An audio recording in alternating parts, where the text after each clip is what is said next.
Good afternoon, everybody, and good morning to the ones joining from the other side of the world. Uh, Thank you for joining on this webinar today, part of the RetailME Connect series. These are special webinars and on-ground activities that we do in a closed-door format to connect with the who's who and the decision makers of the industry. I am Anurima from Images RetailME, your host and moderator for today. Without getting much into introductions, I would just want to give a brief idea of who all we have with us today. To start with, let me give you an overview of the topic that we have at hand. We are talking about unlocking the opportunities of the seafood market in the GCC and US. That's why I would first want to introduce the product experts from the Food Export USA Northeast. First, we have with us Emily B. Lane, the seafood program contractor who works closely with the seafood industry to support and expand export opportunities. Hi, Emily. Thanks for joining us today. Thank you. Joining her is Colin Coyne, the Seafood Program Coordinator overseeing program initiatives and partnerships to strengthen international market reach. Hi, Colin.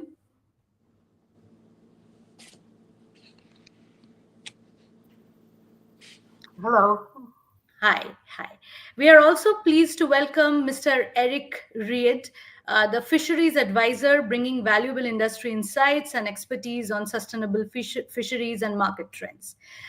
Finally, we have Anna Kizirian joining us on the back end, who is a Middle East representative for the GCC region for both the Food Export USA Northeast and Food Export USA Midwest.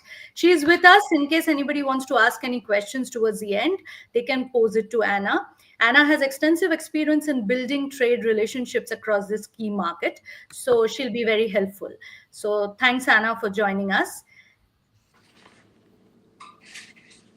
And so together with this panel, we also have our GCC experts joining in, firstly from the grocery side and then obviously from the food service side, because these are the two integral areas in which GCC is seeing a lot of seafood thrust.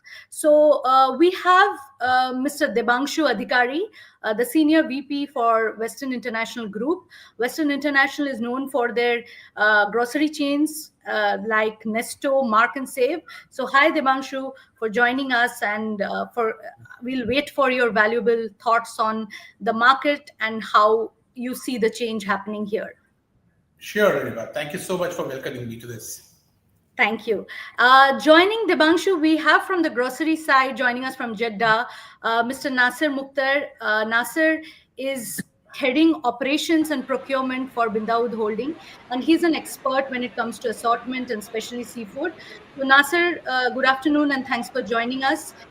We'll definitely want to hear from you how you're seeing the landscape changing for the region. Thank you so much, Anurima. Thank you. And from the food service side, we have Mr. Haris Mumtaz and Mr. Amit. Amit is the F&B manager for Al Rice Holding, and Haris is the brain man.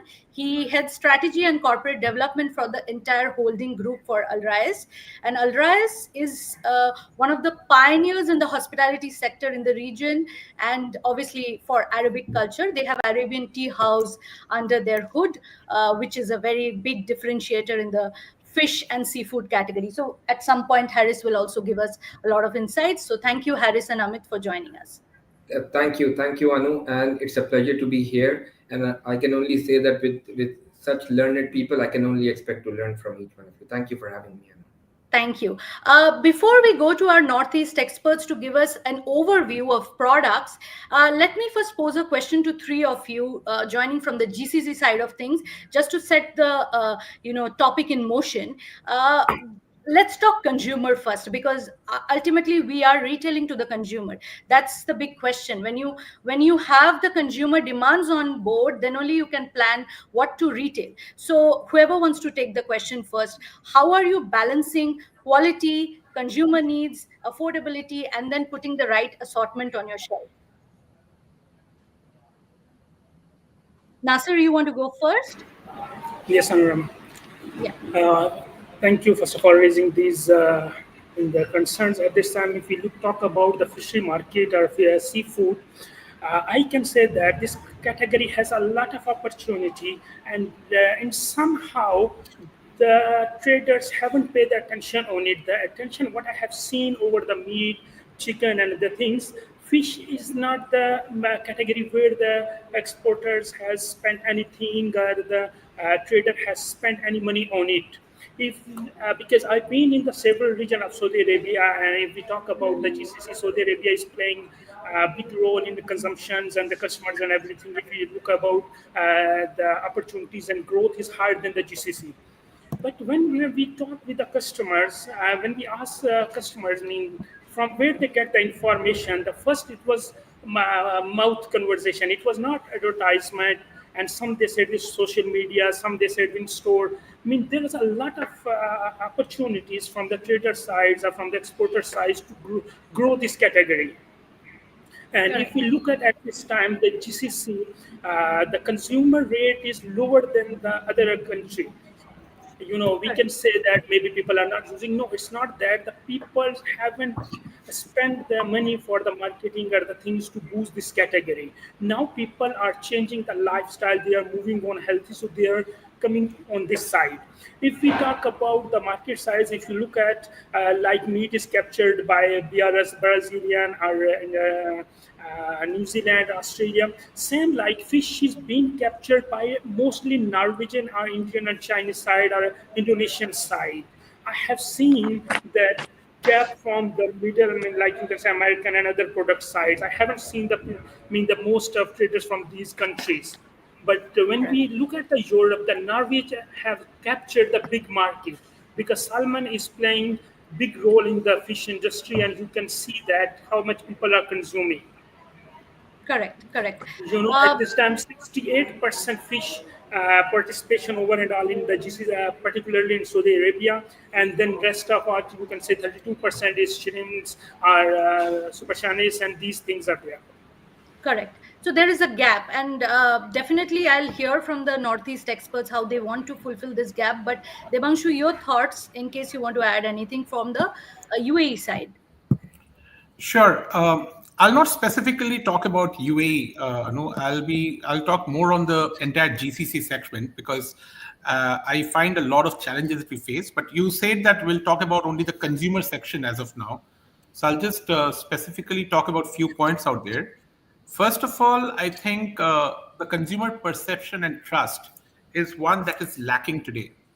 I'm a Bengali. In Bengal, we are known to be fish people who eat every day. The wife at home, when the man of the house goes out, this is more for the people from the West who have joined in, just to share with you. When the man of the house goes out for his morning shopping, the wife will always say that don't forget to buy fish because it is an integral part of having fish every day. So that is how Bangladesh or the eastern part or mostly southern part of India have. So my customer base is 60 to 65%, depending upon the country. 60 to 65% of the customers are buying fish from us. And I mean, they're Indians. So the consumption, like if I go to any other retailer in the GCC, their consumption of meat or poultry is higher than what it's supposed to be. For us, it's just the reverse. So in that case, we find that consumer perception and trust is something that we're missing out on. The lack of consumer confidence in the freshness and the authenticity and the safety of imported seafood is weighing very heavy in their minds. That's number one. Number two, there is a preferential gap. Some customers want live fish, while others want ready to cook convenience. I find that as a very, very big gap today in the GCC. Like if I go to the Southeast Asian countries, you have live fish out there available. Out here, you do not have that concept at all. Probably one or two stores where you go and you can just pick it up for getting it cooked at the store and having it. But live fish available in the stores, no, that freshness is not available. So that people are very, very finicky about trust on aqua marine today. Third is there is an education gap. Consumers may not know how to handle or cook different species. UAE specifically, and also Saudi Arabia, there is a lot of, and even Qatar, there is a lot of variety of fish available because you have various communities of people living from across the world in these countries. So there are multiple types of fish. So I'll just give you an example. Hilsa as a variety is very, very famous in Bangladesh. But you go to any store out here across UAE or across GCC, you will not find Hilsa. It is and it is the most sought after fish out there. But you will never find it. You will find it only in the local markets. That too, specifically, one or two retailer might be doing it. It's not an organized sector. Like that, many other fish. So if the Bangladeshi doesn't get that, he tries to look at something else. Now, sardine is available, but he doesn't know how to cook a sardine. So the awareness for the customer is a very big gap. In fact, in our stores now, we are trying to build something which is like we're connecting with few chefs and trying to put up QR codes. I'm giving the solution also. So we're putting up QR codes, and then the chef talks about in the specific language for the customer that how will he cook or how will the product be cooked so that he can get the right taste for that type of a product. So the variety also comes in. Then there is price sensitivity and volatility. Prices fluctuate due to the import dependency. In the GCC, you do not have proper, because of regulations and multiple infrastructural issues, you cannot really do too much It's of not ephemeral. uniform. Yeah. Yes. So prices fluctuate, and it's a highly dependability on the global markets. Then there is premium positioning versus the affordability, which is very tricky. Seafood is often viewed as expensive in the GCC. Correct.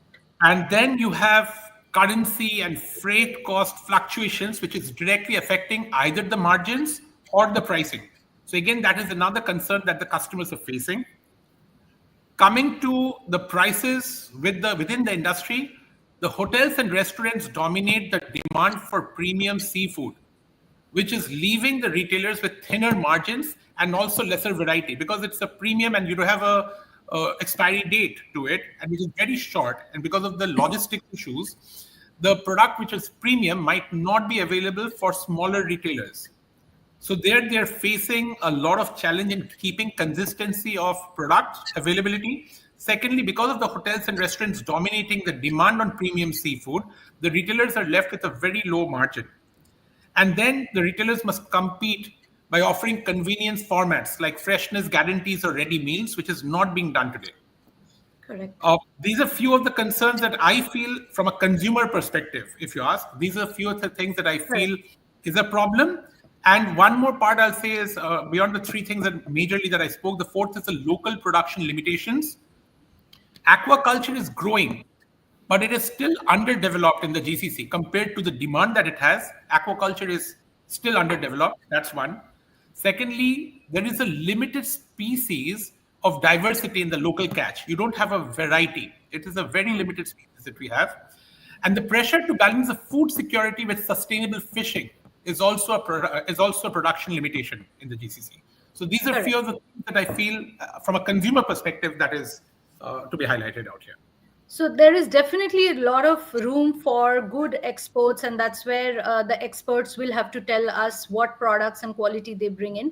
But before we go and speak to them, Harris, you have heard about Devanshu's thought on how food service is basically, taking a bigger, chunk in the pie, and how are you doing it, or if you want to debate that part. Yeah, I agree to that. I agree to what Devanshu said, but I just want to add something by taking a step back. And if you allow me, I've been fortunate enough to work with three of very distinctive,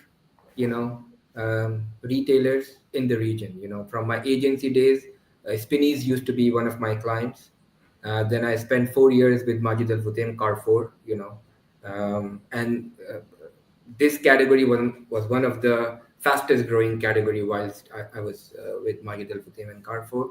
Then, as you know, that I moved to the grandiose supermarket chain. So there also we witnessed that this category, but the assortment for all three have been different. And now I'm working with Al Rais Holding that owns probably the largest Emirati, F&B concept, and we also own Arabian fish house, which is dedicated for seafood. You know what I mean? So, as first-hand customers, we are buying a lot of fish because that is our bread and butter when it comes to Arabian fish house. I think we face a lot of challenges, in terms of price fluctuations.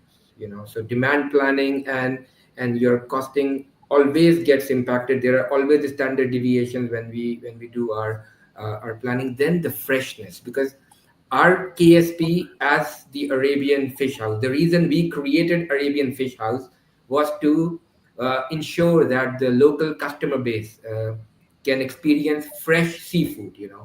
We want, even our tagline is from the sea to your plate, serving it fresh. And that is also where we find a lot of challenges with our suppliers in terms of quality checks, in terms of timely availability, and pricing.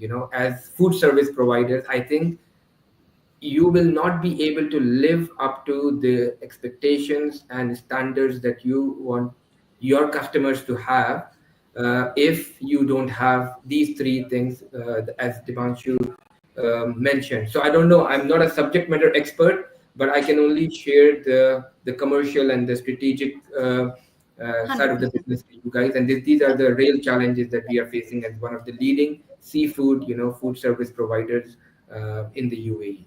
Of course. So I feel quality and disparity when it comes to pricing is one of the biggest things that came up in the discussion from both sides of the story, grocery as well as food service. So I will now want the experts here to comment on this, because obviously Northeast Food Export, they have their USP is to give you the fresh catch and the quality produce. So Emily, if you want to start with your presentation and give us a hint on what you bring to the board that can make our lives easier in this part of the world. I'd be happy to. I'm going to talk today about American lobster. The scientific name is Omarus americanus. There's been a history of American lobster here in the US. Native peoples along the northeast coast of North America harvested lobsters for food, fertilizer, and bait. During the colonial era, lobsters were in huge numbers and were used primarily to feed servants, prisoners, and livestock. During the 19th century, canning became an important industry, canning of lobster meat, and the export of lobster meat happened both inland and overseas. By the late 19th century and early 20th century, lobster transitioned from low status fare to a delicacy driven by urban restaurant culture and advances in live shipping. Today, American lobster is one of the most valuable fisheries in North America, centered in Maine and Massachusetts. It's associated with sustainability efforts, trap-based fishing traditions, and strong coastal identities. The lobster species account for about 55% of the global lobster supply. It's mainly fished in traps, one boat at a time. It's fished year-round, but most of the catch is from May to December of each year. The lobsters are caught and measured for a maximum and minimum size, one lobster at a time. And there are currently over 7,000 independent harvesters in the US, with approximately 5,400 in Maine alone. Next slide, please. The types of lobster are really the types of shell that you get when the industry exports are hard shell, firm shell, and new shell. The hard shell is primarily sold live. They're available year-round, but in limited quantities during the winter months. Obviously, we have a lot of pretty severe weather here in the Northeast, with a lot of cold weather, a lot of snow, and a lot of wind. The firm shell lobsters are used for both processed and live markets, and they are caught in the fall and early winter typically, and most of them are used for in-shell processing The new shell lobsters are shipped primarily to processors in the Northeast to convert into lobster meat and lobster tails. The sweet, delicate texture combined with a briny flavor make these lobsters a favorite of American lobster processors. I've given you an indication of the grading in terms of what is available. Obviously, a lot of the processors will custom pack for certain customers internationally, and the shell quality and the time of year. Next slide, please. There are two types of products that are offered in the US for American lobster. The first is cooked product forms. These range from a whole cooked lobster for cooked claw and knuckle meat to cooked claw, knuckle, and tail, split tails, and minced. The lobster industry has diversified well beyond the classic whole lobster served steamed. Obviously, the live for the raw, next slide please, is the most popular, followed by the whole cooked and then the raw tails and claws. Processed meat includes the picked meat. We also have vacuum packed and value-added products such as lobster bisque, lobster mac and cheese, ravioli, dips, stock, broth, and sauces. For the raw product, again, we have a whole raw. We also offer blanched, a raw split with a claw, a raw split with a claw and knuckle in the body cavity, raw lobster tails and whole split, and raw claw and knuckle meat. These are all used primarily for the food service industry, but there is some retail opportunity as well. I think, to the earlier discussion, consumer demand for protein and rich diets lends itself to lobster, as well as expanding populations and rising incomes, particularly in the UAE and in Saudi Arabia. I think there is huge opportunity for the introduction of lobster in restaurant chains and the acceptance of really high-end products. We also, here in the US, and I think to some extent in the GCC, see an evolution of e-commerce platforms, online grocery delivery channels emerging, and diversification of premium markets. Obviously, with more product offerings, such as the value-added products that you see here. Thank you, Emily. Thank you.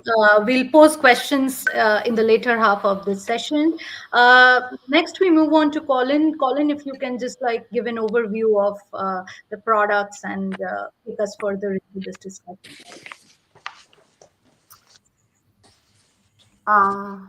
Sure. Can you advance the slide?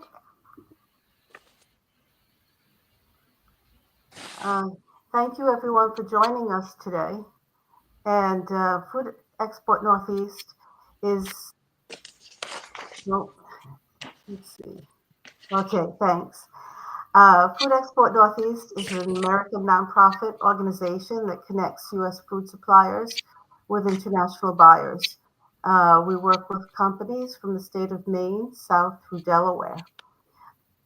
In the Northeastern U.S., the region's seafood industry is a major food producer, and we work closely with the industry to develop international markets. One of the advantages we have in our region for seafood is that we have a very wide continental shelf. It provides the foundation for diverse populations of fish and shellfish, And in fact, the continental shelf off our region is wider than that of many other countries. Next slide, please. Next slide. In addition, we have warm Gulf Stream waters from the south that flow northward and converge with colder northern waters. That mingling of nutrients that occurs, that are carried by the currents, make the Northeast Atlantic waters highly productive. And another advantage that we have in the region is that our seafood industry is adaptable and progressive. Harvesters produce a wide variety of and an assortment of fish and shellfish that are of very high quality, and our fisheries are very sustainably managed.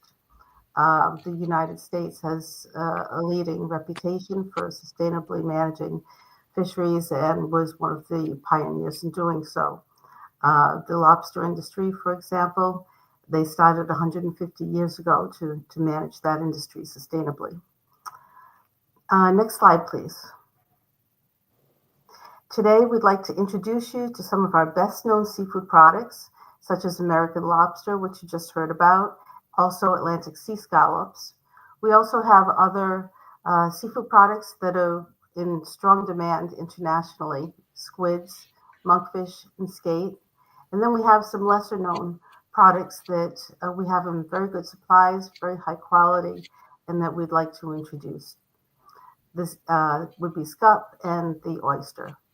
I think now probably it's best to hand it over to Eric Reed to talk about some of these other products.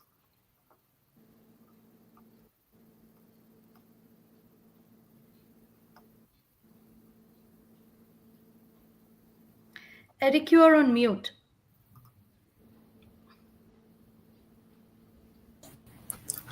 How about that? How about now? Yeah, all good. Yeah. Okay, sorry about that. Thank you, Anarima, and thank you everyone for allowing me to speak to you today about a variety of products that hopefully will be of interest to you. Some are very high price points and some are more affordable for the masses. So I'll just give you a short rundown on 6 seafood items that are caught successfully and exported successfully by the U.S. market throughout the world. The first 5 are wild caught by our domestic commercial fishing industry. They are sea scallops, the 2 squids, monkfish, skates, and scup. And the 6th is an aquaculture shellfish product, oysters. So let's get started. First, the sea scallops. Sea scallops are a high-end price point in the market. They are caught by a tightly managed fleet of vessels that vary in size from small vessels that land daily catch. We call them day boats. Whose trips are measured in hours and not days, and typically land 100 to 200 kg per trip. We also have larger vessels that can spend days at a time at sea and can land 10,000 kg or more per trip. But just to be clear, when we refer to scallops, we are actually talking only about the adductor muscle. The vessel crew processes by hand each scallop at sea to extract only the meat, which is what you see on the slide. Scallops are graded in size by the number of pieces per pound, which is 453 grams per pound, and market price varies between sizes. Shoreside processors can produce a wide variety of product forms in both fresh and frozen states.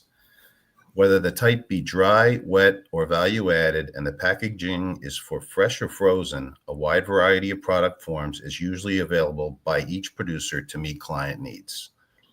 On the culinary side, scallops can and are presented in many ways.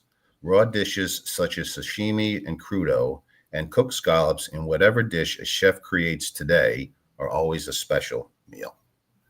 Next slide, please.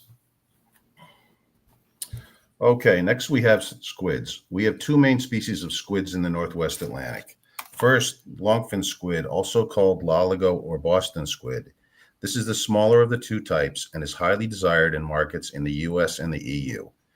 Longfin is usually caught in the fall and until late spring by trawl vessels and landed either fresh or frozen at sea in a whole form. Secondly, we have short fin squid, Ilex. Known for its larger size and thicker mantle, Ilex is produced in offshore waters mainly during the period of late June to October.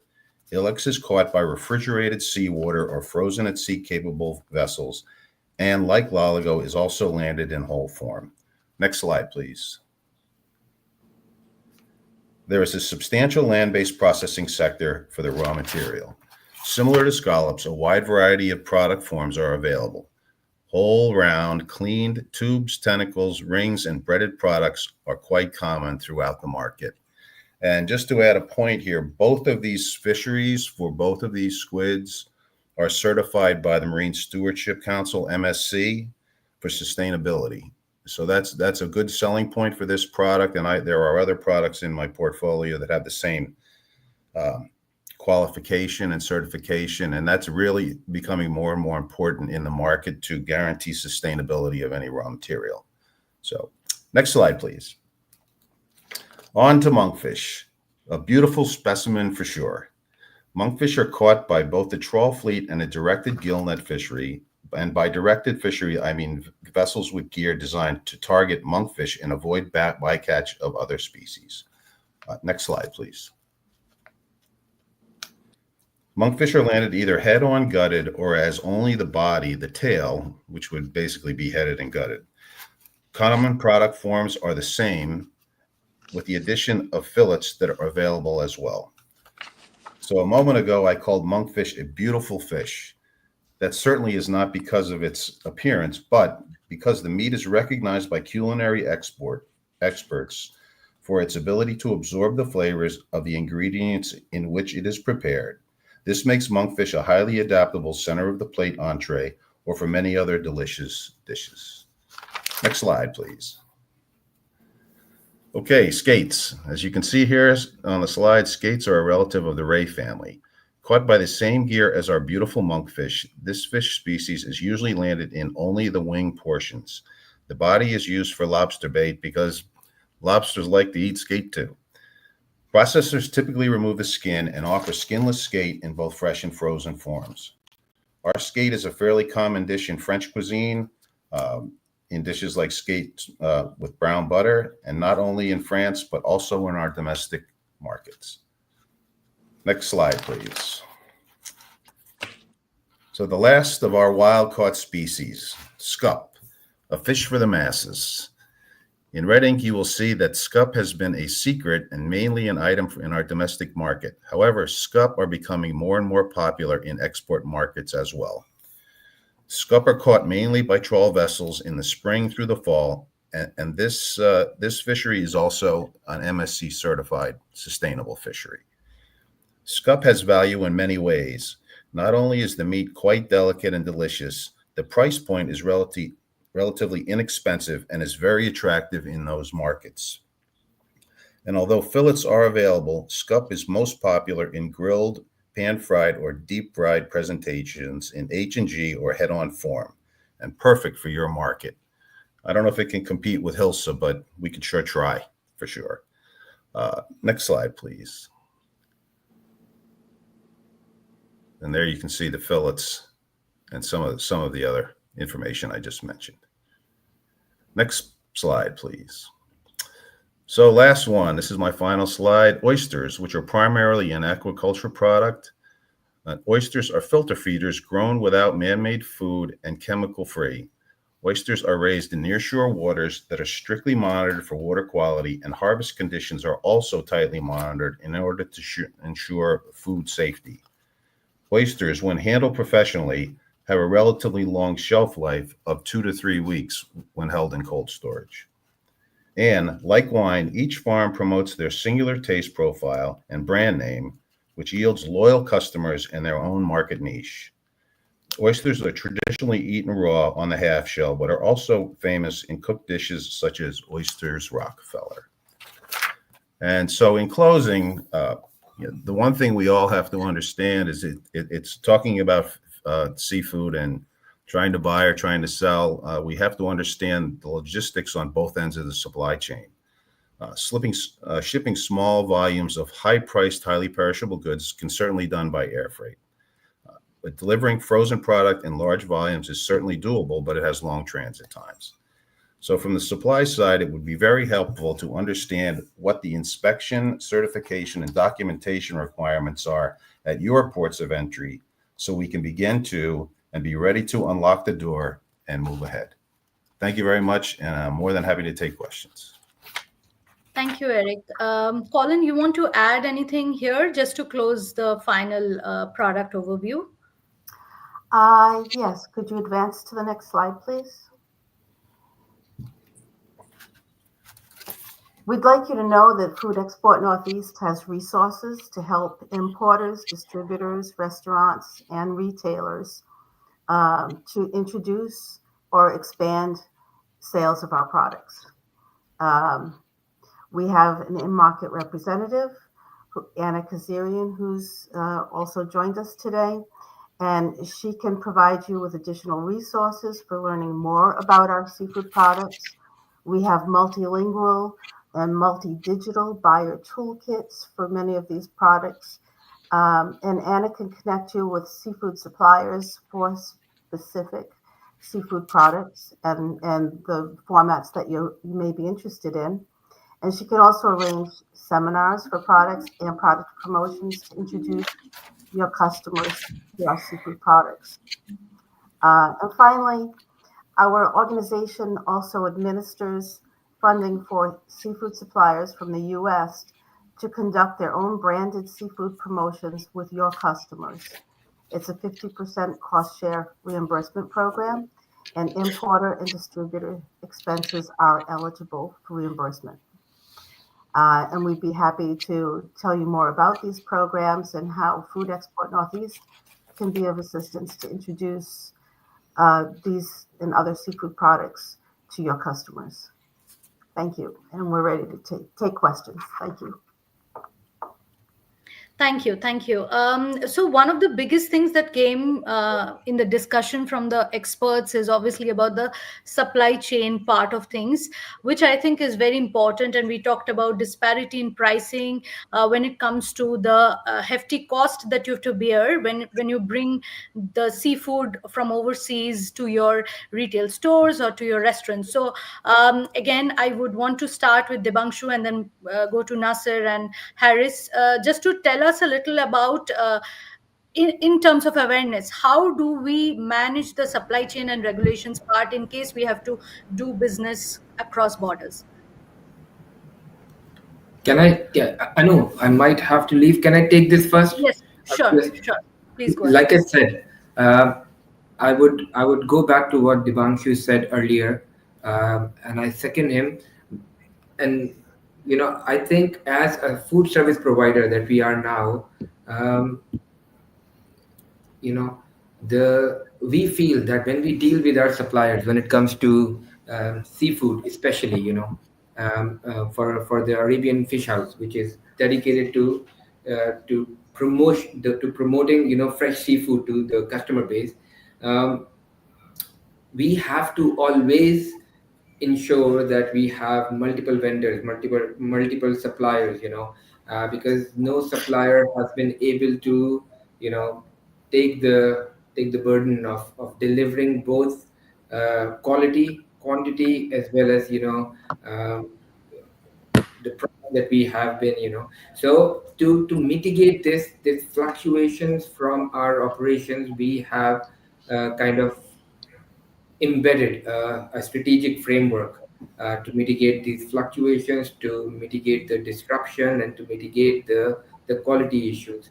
Now, I would rather have someone as Dimanshu and the others to comment on the fact that for food service providers like us, who are basing our bread and butter on us being able to Selling provide food. fresh, Correct. seafood, Yeah. how can this be mitigated from our, because this is our biggest pain point, and this is one reason which is holding back. With Arabian tea house, we are a global phenomena. We are part of the Dubai narrative. Everyone who visits Dubai visits, been 30 years in the business. But with Fish House, the reason that we have not been rapidly able to expand is because the supply chain is so fragmented that we don't know how to address this. It's not that we don't want to grow. We we have the right ecosystem to grow, but it's just that we are not able to, get the right. So over to you guys. So I would love to hear what you guys have to say. Yeah, yeah. So, Anurima, I'll share out here. What Harris said is very true. Supply chain and sourcing is a major deterrent at this point of time.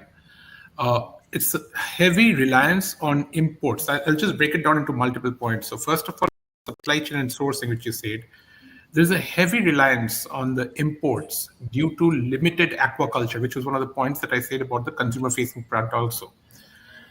Secondly, the seasonal fluctuations and inconsistency of availability is the second thing in the supply chain, as well as the sourcing that we are facing.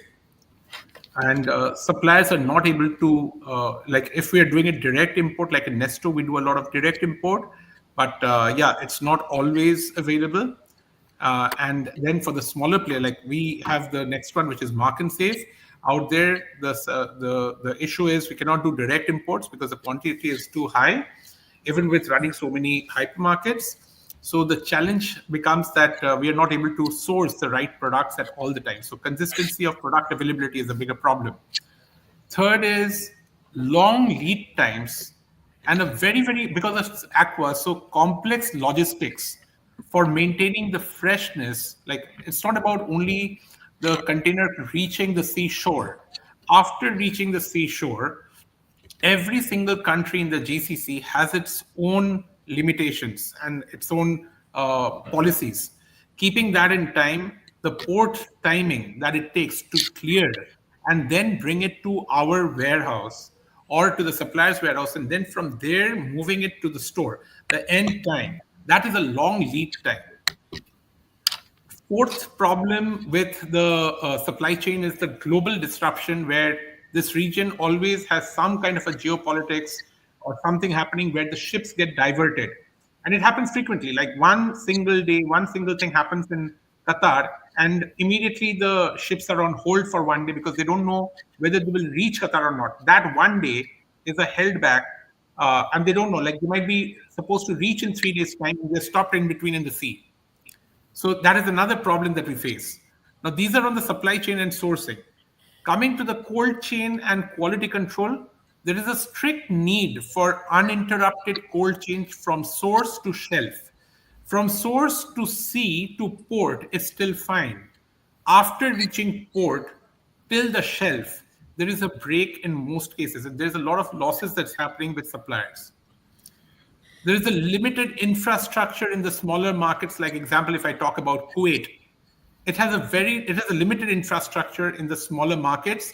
So if there are multiple shipments coming in together, and for some reason a delay happens, the situation is not such that during a season, like now the season time starts, the situation is not like in the UAE, we do not face that as much, or in Saudi Arabia, we do not face it as much. But in markets like Qatar, like markets like Kuwait, the ecosystem is such that once it reaches the port, it is on a rolling basis. The product has to move immediately. If it doesn't move, the next day shipments do not have space. One geopolitical issue and the stock gets stuck. The loaded ships cannot unload their products. It's adding in one more day or 2 more days for that reason. That's another problem. And then risk of spoilage, shrinkage, and eventually customer dissatisfaction if the freshness is compromised. Now, these are things that I know on the cold chain and quality control. Coming to the regulatory and sustainability pressures that we are facing. Devanshu will come to the sustainability part, but I just want to hear from Nasir what's happening in his part of the world when it comes to, because Bin Dawood has stores all across the kingdom, and I think there's a lot of things that you have to even regulate when it comes to different stores, different locations, and not centrally one place. So how do you handle the challenges of supply chain there? Yeah. Okay, Anurama, I will go one step back. When we talk about the supply chain, and when we are getting any import in the Saudi Arabia at this time, as the Banchu mentioned, there is a lack of infrastructure. We don't have a frozen storage system for, especially for the fish. If we talk about meat, we are fine. We never have any issue, even if it's from Brazil or if we from Australia or anywhere. But when we come on to the fish side, we have always an issue. Why? Because we have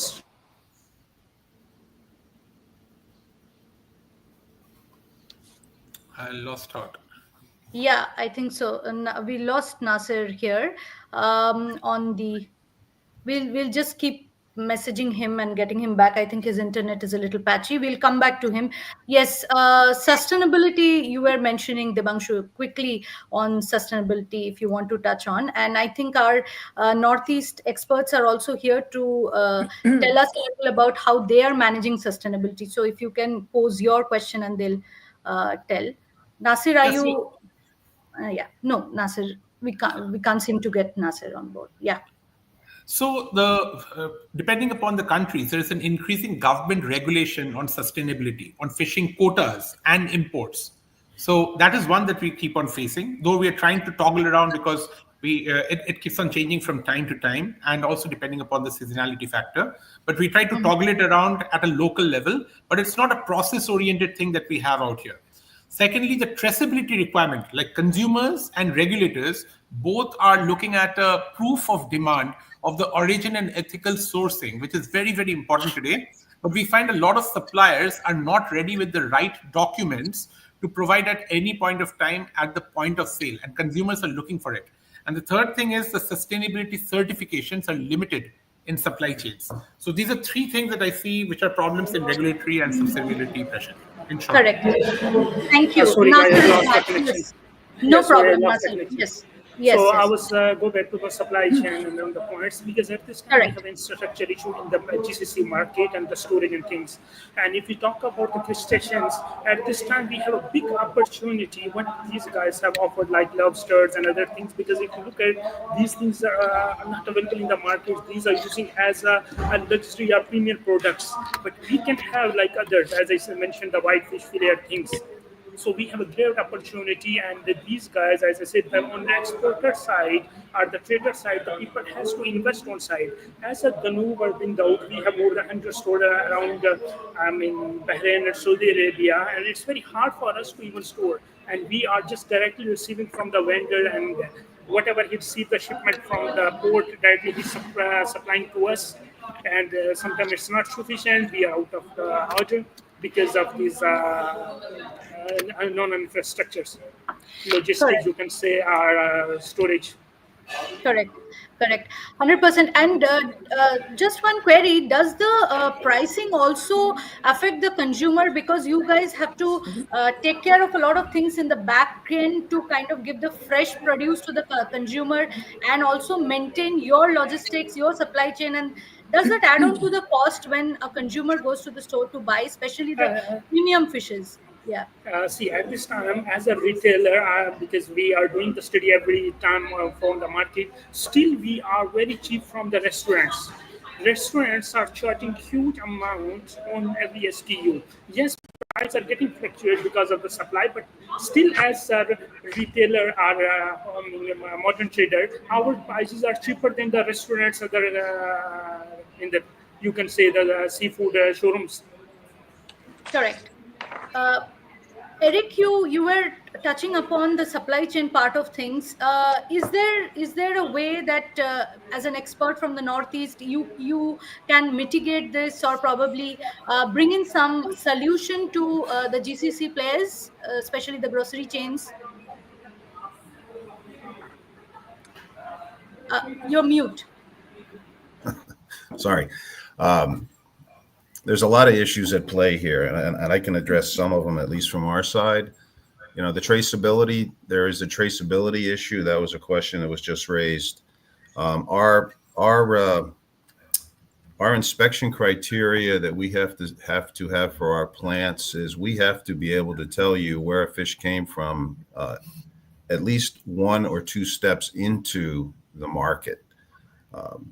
It's highly regulated by the federal government, and that is a requirement. Traceability is a requirement, and we can certainly handle that. that part.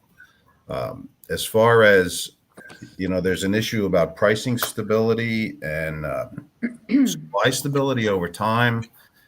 That can be done, but there's a lot of discussion about fresh product to the consumer. Really, stability, unless it's an aquaculture product like your Norwegian salmon issue, it's very hard to maintain quality of fresh fish over such a long distance. But I can tell you that our frozen product, some of it is frozen at sea minutes after capture, and our shoreside capability for producing frozen product is substantial. And we can take fresh product at 35 degrees Fahrenheit and bring it down well below R0, below minus 18 C, in a very short period of time, which certainly improves the quality. But in order to introduce stability of supply, especially in such a long distance, you would really have to look towards fresh frozen seafood. But I'm struggling a little bit with how to deal with your side's infrastructure, and I understand your issues. We have the same problems here, so I guess I can. Hopefully that answered your question. If it didn't, just let me know, and I'll keep going. Thank you. And I'd like to add, in terms of the lobster industry, obviously, to Eric's point, is also highly regulated, as other fisheries are here in the Northeast. We have catch certificates that we actually share with the customers, so the customer knows exactly when the product was caught, where the product was caught, and the excuse me, the number of pounds that were caught. That information goes through to the end user, usually the retailer or the food service provider. To Eric's point, we also, for long distances, recommend a frozen product. Most of the product that you've seen, the cooked product, has a shelf life of 18 months from date of production, and the frozen raw product has a 2-year shelf life for lobster processed products. We use liquid nitrogen to freeze, so you get a flash freeze. It's indistinguishable from a freshly cooked or fresh live product.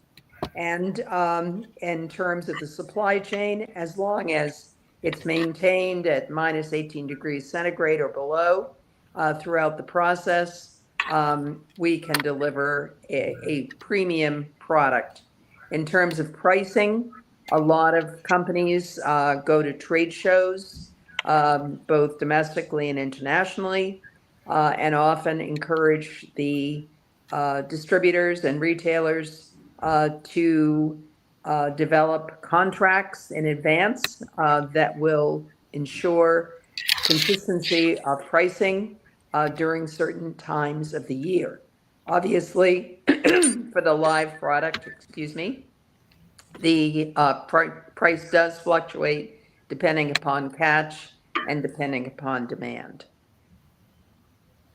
Yeah, correct. So the thing is, we have another 5 minutes or 6 minutes to wrap up, and we have a lot of questions coming in. But one of the most important question that I kept seeing is everybody, I think, from Kuwait, from other parts of GCC, Saudi Arabia, is also asking that, how is buying US seafood into the GCC? We can do it after mitigating the logistic issues, because we need to keep it as minimum as possible when it comes to cost, to make it affordable for the consumers on the other hand.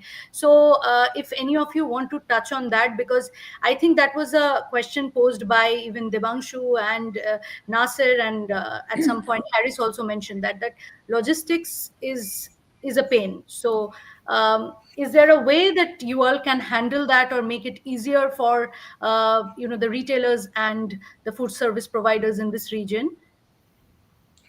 Well, I think we have, some pretty good relationships set up with freight forwarders here in the U.S. who are familiar with shipping to all parts of the world.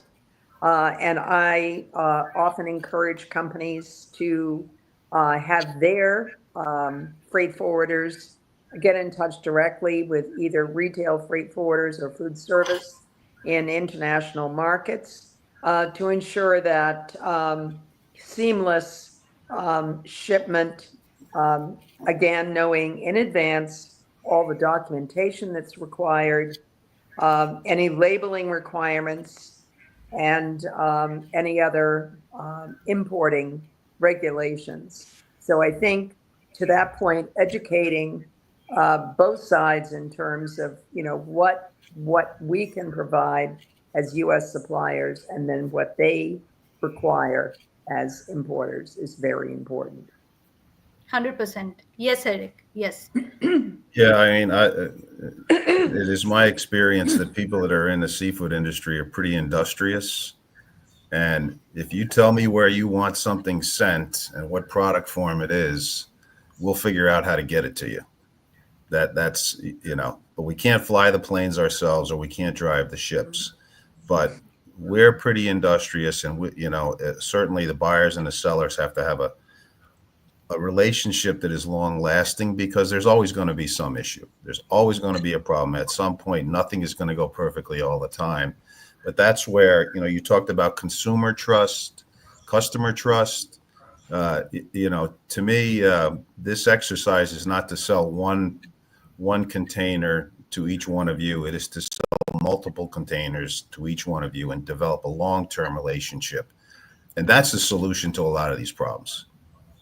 You got to build a relationship, and you got to understand each other's issues, and you've got to work together to make success. As far as the price point goes, there is a lot of different price points in the market. Going to an extremely expensive restaurant, you can have, there is a percentage of the population that can do that. But in most cases, the volume is really based on the husband and wife, where the husband's going out the door and the wife says, make sure you buy a fish and bring it home.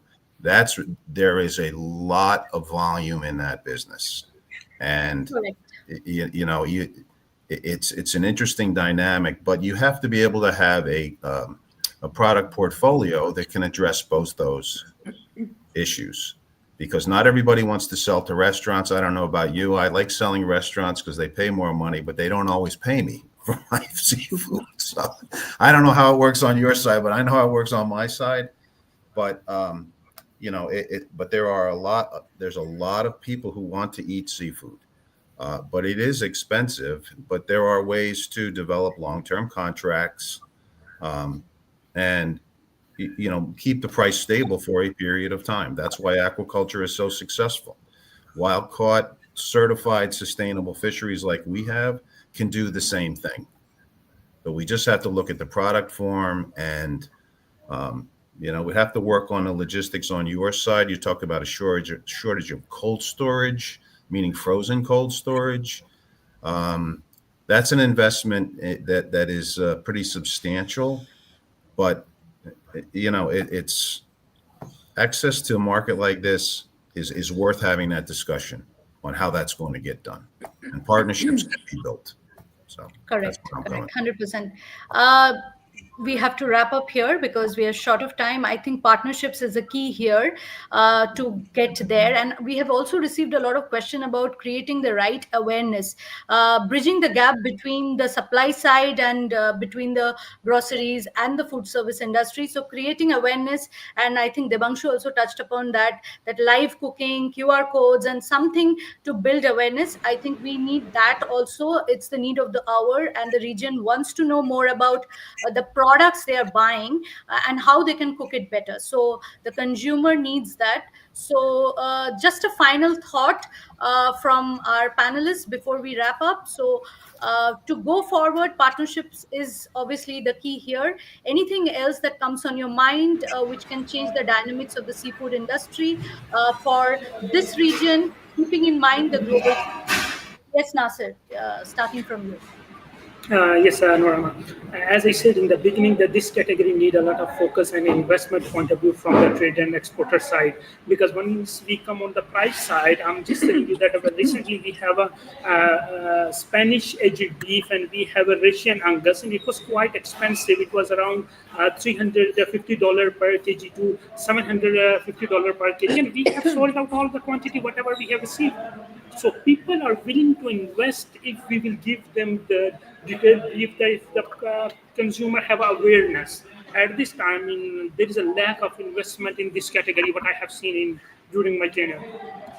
100%. Thank you. Well noted. Debangshu, your final thoughts?